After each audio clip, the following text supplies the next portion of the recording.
बिस्मिल्लाहिर्रहमानिर्रहीम। इस वक्त हम मौजूद है लेडी रीडिंग हॉस्पिटल में और हमारे साथ मौजूद है डॉक्टर जवाद जो असिस्टेंट प्रोफेसर है। उनसे कोरोना वायरस के बारे में जानते हैं। कोरोना वायरस क्या है, कोरोना वायरस से कैसे बचा जा सकता है। अस्सलाम वालेकुम जी, मेरा नाम डॉक्टर जवाद हमीद है और I am working as consultant anaesthetist. Corona virus का फैलाव का तरीका ये है कि जब एक इन्फेक्टेड मरीज़ या वो मरीज़ जिसके अंदर ये वायरस मौजूद है वो अपनी सांस के ज़रिए दूसरे इंसान तक इसको मुंतकिल कर सकता है और जिस टाइम के ऊपर वो बंदा सांस लेता है और उससे हम एक सर्टेन डिस्टेंस के दरमियान में होंगे तो ये वायरस दूसरे इंसान को मुंतकिल होने के चांसेस बहुत ज़्यादा हो जाते हैं। कोरोना वायरस बेसिकली एक ज़ूनोटिक वायरस है, जिसका मतलब ये है कि बेसिकली पहले जानवरों में फैला था, अब इसकी ट्रांसमिशन जानवरों से इंसानों में हो चुकी हुई है और ये इस टाइम के ऊपर एक इंसान से दूसरे इंसान में फैल रहा है। क्या कोरोना वायरस के लिए मास्क पहनना ज़रूरी है? अच्छा, इस चीज़ को समझना बहुत ज़रूरी है जी कि कोरोना वायरस से किन लोगों को प्रोटेक्शन चाहिए और किन लोगों को प्रोटेक्शन नहीं चाहिए। जहन में रखिए कि इसकी तीन बेसिकली स्टेजेस हैं या तीन इसके लेयर्स हैं कि जोन से लोग सबसे ज़्यादा एक्सपोज़ हैं, जो कम एक्सपोज़ हैं और जो बिल्कुल नहीं है एक्सपोज़। जो बंदे बिल्कुल नहीं एक्सपोज़ हैं और उनका टाइम जो है वो घर के अंदर है, उनको मास्क पहनने की ज़रूरत बिल्कुल भी नहीं है। जो लोग घरों से बाहर निकलते हैं और उनका एक आम किसी कोरोना पॉजिटिव पेशेंट से किसी किस्म का मेल मिलाप नहीं है, वो एक आम सर्जिकल फेस मास्क इस्तेमाल कर सकते हैं, क्योंकि ये सर्जिकल फेस मास्क आपको 95% प्रोटेक्शन देता है। फिर वो लोग जो कि हाई रिस्क में काम करते हैं, जिसके अंदर हम डॉक्टर्स हैं, फील्ड स्टाफ है, जो हमारे हॉस्पिटल के जितने एम्प्लॉइज़ हैं, जिसमें नीचे हाउसकीपिंग से लेके ऊपर टॉप मोस्ट डॉक्टर्स तक जिनका उन पेशेंट के साथ डायरेक्ट कांटेक्ट है, वो लोग हाई रिस्क में आते हैं, वो रेड एरिया में काम करते हैं। उनके लिए स्पेशल मास्क इस्तेमाल किए जाते हैं जिनको हम N95 मास्क बोलते हैं। कोरोना वायरस के अलामात क्या है?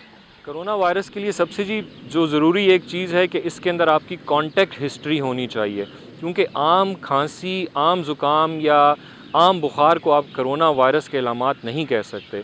तो किसी भी मरीज़ को या किसी भी ऐसे बंदे को जिसको एक दफ़ा ये अलामात हो जाएं, जिसके अंदर खांसी, जिसमें ज़ुकाम, खुश्क खांसी होती है ये ज़ुकाम, और सीने में दर्द या बुखार हो, उसके साथ उस पेशेंट की ऐसी हिस्ट्री हो कि वो एक ऐसे मरीज़ से मिला है जिसको कोरोना का मर्ज़ था, या वो ऐसे इलाके में गया है कि जहाँ पे इस किस्म के लोग मौजूद हैं और उसके बाद उसको ये अलामात शुरू हो जाएं, तो वो फिर अपने करीबी या नज़दीकी हेल्थ फैसिलिटी से रब्ता करेगा। अगर खुदा न ख्वास्ता किसी को कोरोना वायरस हो जाए तो उसे क्या करना चाहिए? कोरोना वायरस के अंदर एक ऐसा बंदा कि जिसको फ़र्स्ट टाइम ये सिम्टम्स हुए हैं या अलामात ज़ाहिर हुई हैं, सबसे पहले तो वो अपना सोशल मेल मिलाप बिल्कुल ख़त्म कर दे। वो अपने आप को आइसोलेट करने की कोशिश करे, कोशिश भी नहीं बल्कि उसको अपने आप को हर सूरत 100% आइसोलेट करना है, ताकि वो जो उनकी फ़ैमिली में रहते हैं, उसके घर में मौजूद होते हैं, उन लोगों से वो बिल्कुल अपने आप को अलहदा कर ले और अपने सिम्टम्स को देखे, अपनी अलामात को देखे। अगर उसकी अलामात बेहतर नहीं हो रही हैं और ऐसी उसकी हालत हो रही है कि वो मज़ीद ख़राब होती जा रही है, तो फिर वो अपने नज़दीक तरीन हॉस्पिटल से रब्ता करेगा। कोरोना वायरस से शदीद बीमार कौन हो सकता है?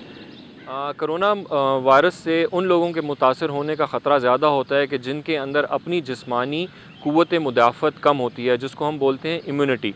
तो और अगर हम इसको देखें तो वो लोग जो कि एक्सट्रीमिटीज़ ऑफ एज, यानी जिनके ऊपर बहुत एक ख़ास उम्र के बाद हमारे जिस्म के अंदर हमारी क़ुव्वत मुदाफ़ियत कम होती जाती है, और इंटरनेशनली ये देखा जा रहा है कि जो लोग अपनी ज़िंदगी के छठे या सातवें डेकेड में होते हैं, यानी 60 साल, 70 साल, 80 साल के लोग, क्योंकि उनकी क़ुव्वत मुदाफ़ियत कम हो जाती है और उसके अलावा उनके अंदर कुछ कोमॉर्बिड डिज़ीज़ होते हैं। कोमॉर्बिड डिज़ीज़ का मतलब ये होता है कि या वो ब्लड प्रेशर के मरीज़ हो सकते हैं, या वो शुगर के मरीज़ हो सकते हैं, या उनको गुर्दों का मसला हो सकता है, या उनको कोई दिल का अर्ज़ा हो सकता है। तो ऐसे मरीज़ों को ज़्यादा रिस्क है कि उनको ये वायरस मुतासिर कर सकता है। क्या कोरोना वायरस पालतू जानवरों से भी लग सकता है? इसके बारे में जी अभी इस टाइम के ऊपर कोई तहकीक इस किस्म की नहीं है कि आपके पालतू जानवर को ये हम एक्वायर कर सकें।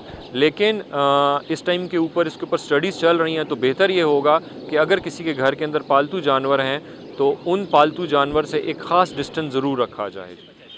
कोरोना वायरस से बचने के लिए बेसिक जो इस टाइम के ऊपर पूरी दुनिया में एक ट्रेंड चला हुआ है या जिस चीज़ को इनकरेज किया जा रहा है उसका नाम है सोशल डिस्टेंसिंग, यानी एक बंदा दूसरे बंदे से एक मिनिमम फासला बरकरार रखे जो कि 1 मीटर या 3 फीट है। लास्ट में मेरी अपनी सारी आवाम से ये अपील है, जिन जिन को ये मैसेज जा रहा है, प्लीज़ स्टे एट होम। हम इसको सिर्फ एक तरीके से रोक सकते हैं कि अगर हम लोग अपना सोशल डिस्टेंस कर लें और हम अपने आप को घरों के अंदर अपने आप को रोक लें।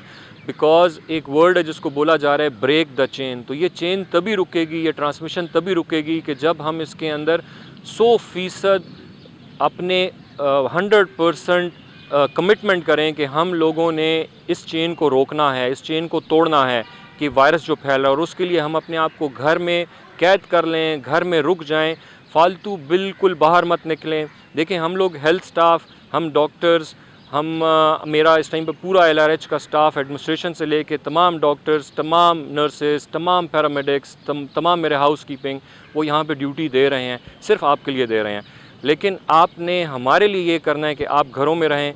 अगर कोई बंदा वाकई बहुत बीमार है, हमारी इमरजेंसी डिपार्टमेंट 24/7 काम कर रहा है, डॉक्टर्स मौजूद हैं, वो इधर आएँ, उनको बेहतरीन इलाज प्रोवाइड किया जाएगा। अगर वो कोरोना के पेशेंट भी हैं, इसमें एक छोटी सी मेरी अर्ज़ होगी कि कोरोना के पेशेंट अगर किसी बंदे को सिम्टम्स हैं, वो अपने आप को छुपाए नहीं, काइंडली हेल्थ फैसिलिटीज़ को इन्फॉर्म करें ताकि हम उसको बेहतर तरीके से गाइड करें, उसको बेहतर ट्रीटमेंट प्रोवाइड करें ताकि उसको किसी किस्म की उसकी फ़ैमिली को या उस बंदे को उसको जानी या उसको जिस्मानी या सेहत की तरफ से किसी टाइप का कोई नुकसान ना पहुँचे। Thank you very much ji.